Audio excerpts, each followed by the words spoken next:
दोस्तों अभी तक के फैमिली पेंशन के नियमों की अगर हम बात करें तो rule 50 of CCS pension rule 2021 के अंतर्गत जब भी किसी गवर्नमेंट सर्वेंट या पेंशनर की डेथ होती है तो जो उसका लिविंग स्पाउस है, पहला राइट जो है वो फैमिली पेंशन के लिए उसको दिया जाता है और दोनों पेरेंट्स की डेथ के बाद जो है वो बच्चों को पेंशन लगती है। तो भारत सरकार ने अपने ऑफिस मेमोरेंडम जो कि 1 जनवरी 2024 को जारी किया गया है, एक महत्वपूर्ण निर्णय लेते हुए जो कि फीमेल गवर्नमेंट सर्वेंट और फीमेल गवर्नमेंट पेंशनर से रिलेटेड है। तो ऐसी जो फीमेल गवर्नमेंट सर्वेंट हैं या फीमेल गवर्नमेंट पेंशनर हैं, अगर उन्होंने कोई भी divorce proceedings court of law में या कोई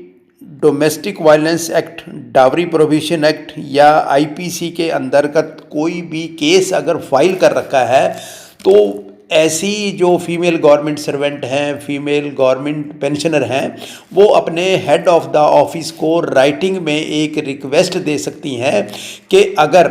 केस की पेंडेंसी के दौरान उनकी डेथ हो जाती है, यानी केस का डिसीजन हुए बिना during the pendency of the case with the court of law अगर उनकी डेथ हो जाती है तो ऐसी स्थिति में वो अपने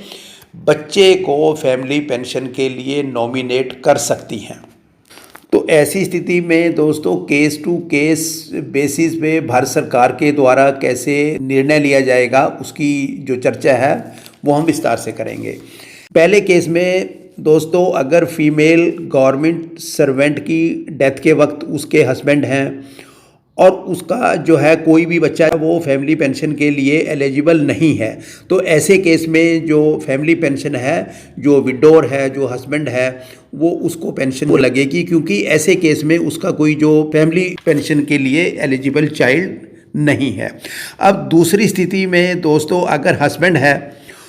और उसके छोटे बच्चे हैं या mentally retarded disability of mind से ग्रसित अगर बच्चे हैं, तो ऐसी स्थिति में दोस्तों पेंशन हस्बैंड को दी जाएगी अगर वो उन बच्चों का गार्जियन है। तो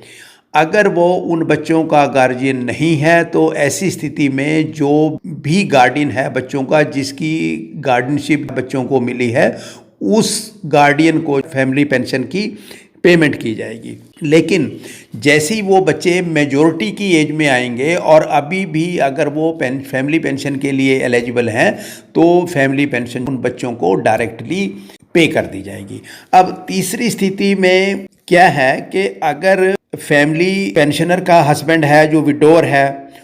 और उसके जो बच्चे हैं वो मेजॉरिटी की एज में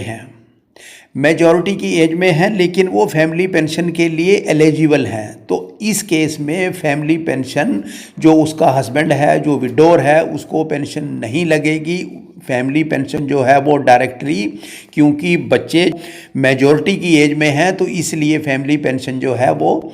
बच्चों को डायरेक्ट पे की जाएगी। अब जब सभी बच्चे फैमिली पेंशन के लिए इन एलिजिबल हो जाएंगे, यानी कि या तो उनकी एज 25 ईयर्स हो जाएगी या वो अर्निंग स्टार्ट कर देंगे या उनकी मैरिज हो जाएगी, जब सभी बच्चे फैमिली पेंशन के लिए इन एलिजिबल हो जाएंगे उसके बाद जो विडोर हस्बैंड है उसको जो है वो पेंशन ग्रांट की जाएगी।